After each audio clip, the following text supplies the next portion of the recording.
appendix, I would like to talk or tell you about the situation I'm in building a new hospital in the outskirts of Copenhagen. One of the challenges is that I have to listen to different advisors, and they give me different answers, and I have to choose between the answers. That's the problem. I have an advisor standing on my right shoulder, and we can call him Angel, and he's telling me that you should go safe. You should use evidence-based design. You should use best practice, and you should be safe and certain. And then at a certain time, you'll get a headline in the newspaper telling you that you have built a hospital, and you have kept the budget and the time frame, and the quality is okay, and so it will be a success. But maybe there will be another newspaper telling me that I have built an hospital which is based on a 20-year-old design, and that is not a standard of today. So on the other shoulder, I have another advisor. We can call him the devil, and he's telling me, "Oh, you have to take chances. You have to invent something new. You have to predict the future, or even predict unpredictable things." So I have to listen to him as well.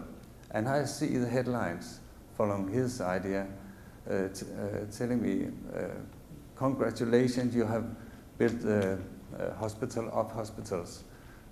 You have built an icon and an up-to-date hospital, but you have not kept the budget, and you have prolonged the building process for at least 2 or 3 years, and you have been replaced as a project manager 3 times, and and maybe we have. It's not easy to choose between the two things here.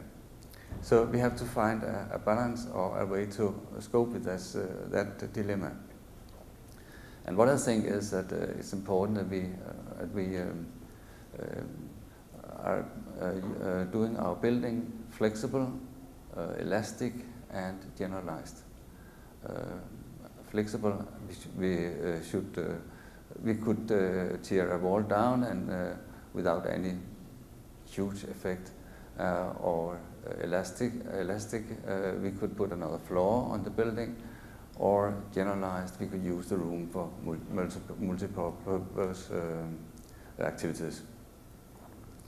So I think that's a kind of solution. But I would like to talk about an example which I've learned from.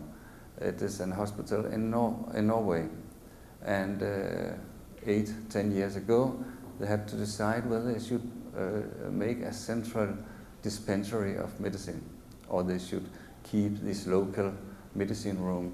And they thought that this invention of the central dispensary of medicine, it would be developed within the building time, so when the building was finished, this was working. But it didn't go so fast. So today they have built a system that's not working, so they have to have this old kind of medicine room with all the failures of medicine giving connected to that. And so that's when you predict something which is not predictable. And you can say it's not a good story, but I think the headline there should be, we have done something. We have tried to invent something, and I think there's a lot of people who can invent or learn from this lesson here. So I think it's important that we take some chances. But in Denmark, where we have the political system, it's I think the bad thing is standing in the memory for a longer time than the good things. So we are tending to go a little to the safe side. So that's my situation right now. Yes, thank you.